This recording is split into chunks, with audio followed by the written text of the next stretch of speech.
And RJ, you brought up at the beginning Godzilla, and I think sea creatures and just the mysterious monstrosities that might be lurking beneath the waves or something that for me is so fascinating. You know, that's why like whaling history is so interesting to me, to think like reading the accounts of people who were on these ships and kind of just like experiencing these creatures without a sense of, you know, biology that we have today, but just from the sense of like majesty and wonder and awe. Like it's something that encapsulates for me the word sublime. It's like it's so awesome that it's terrifying. And I love that about the sea. So Joshua, for you, when it came to like the sublime nature of what lies beneath the grass sea, for me is like a like really, really cool part of your book.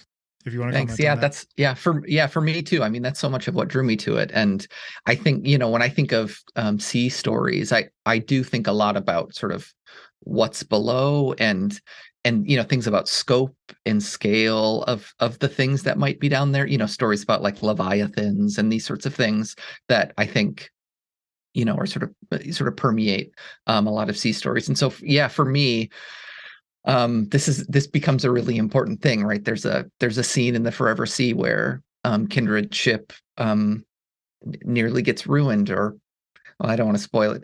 Perhaps it does get ruined. Who could say? Read to find out. Yeah, read to find out. Yeah, the second book is just this sea creature that ruined Kindred's boat. We just switch perspectives entirely, and no, we don't. I'm just kidding. But yeah, that I think yeah, sublime is such a great word for it. When I think of sublime, I think of the process of looking at something that's so enormous and that's so in some ways maybe alien or foreign or strange or huge or whatever it might be, and feeling yourself to be so small in comparison. And so it's this sort of immediate moment of sort of seeing yourself in relation to this and realizing like I'm just a little speck next to this. And you know, like the Godzilla is such a great example of this, right? You see Godzilla in that. I think I'm thinking of the right one, where Godzilla swims underneath the aircraft carrier, and you realize like this isn't just like a big shark or something. This is a thing on a completely different scale and Mm-hmm. scope, and people aren't ready for this, right? Yeah, for me, that's so much of the appeal of like the sea, right? Who knows what could be down there? Who knows what size of things could be down there? And the moments where you sort of come into contact with it, your Mm-hmm. your perspective on things is totally changed. Yeah, it's like the sailors who would encounter sperm whales that would have these giant like scars and Yeah. gashes and stuff on, and like what could have done that to Yeah, this? that's And right. that like encapsulates it so beautifully for me, because it's Yeah. like nobody knew about like giant squid.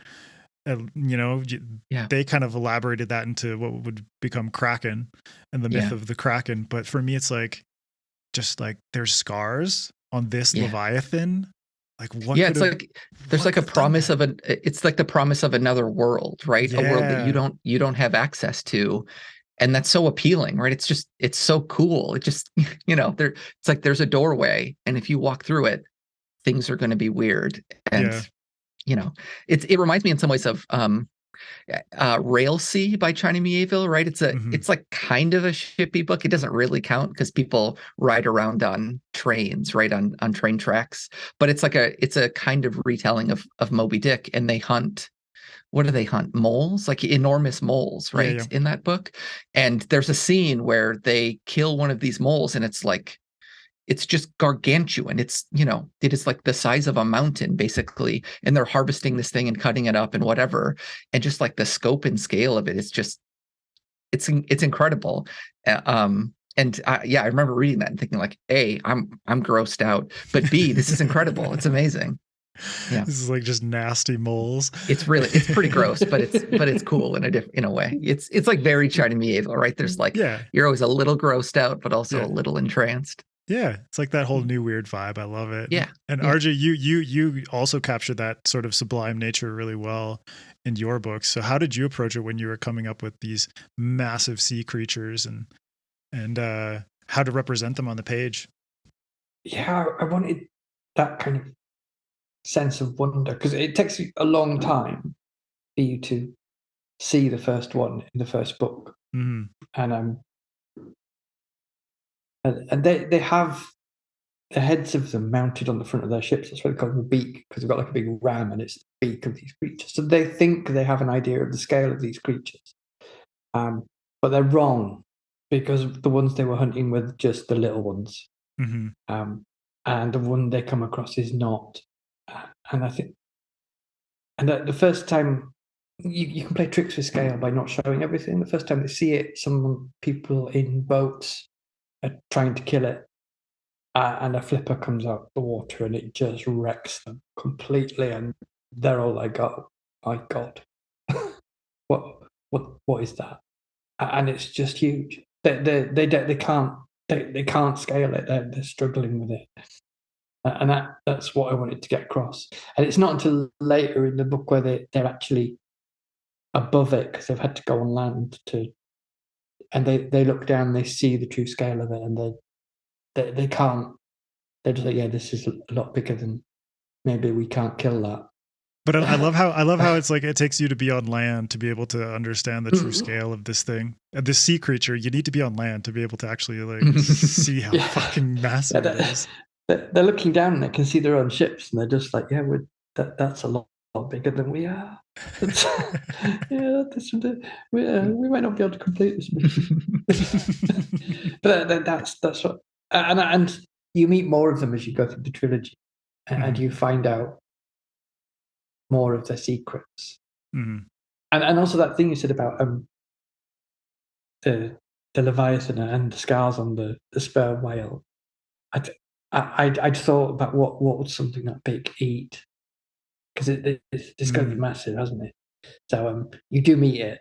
There's no sheep or ship moment in book 3 where they come across what the Kesians eat and get between them, which was joyous to write, just because there are these two huge beasts that don't care. That to them the ship is not even alive. They don't really pick it up. They're just one of them wants dinner and the other one doesn't want to be dinner. And that was sort of fun to write from the scale of a person, because all they're thinking about is we really need to get away. This is really, and that was sort of joyous. I think it all comes down to writing it as your characters and seeing it through their eyes in this world, and then you present it as that, and it becomes real for the reader. Yeah, for sure. Also, just a quick comment. I find it hilarious that things that like blue whales, this massive creature that people have sort of idolized for such a long time. It's like, what does it eat? Oh, it turns out it just like sifts krill through its. It's like, it's so ironic. This is like microscopic creature is what it actually eats. But just to go for it, RJ. There's more going on with the Kesians in this world. Power has come through being born whole. A lot of people aren't. A lot of people are missing bits of their body, and some people pick it up in book 1. But not everybody does. That these massive dragons are clearly nuclear powered. Because there are places where they would take them and cut them apart, and nothing grows there, and you'll die if you go there. And there are all these plumes. Yeah. And I liked that idea that maybe there's something slightly unnatural, and there's a whole thing going on in the background of this world that you don't really know about. Yeah. It doesn't feel like that. How does something evolve that?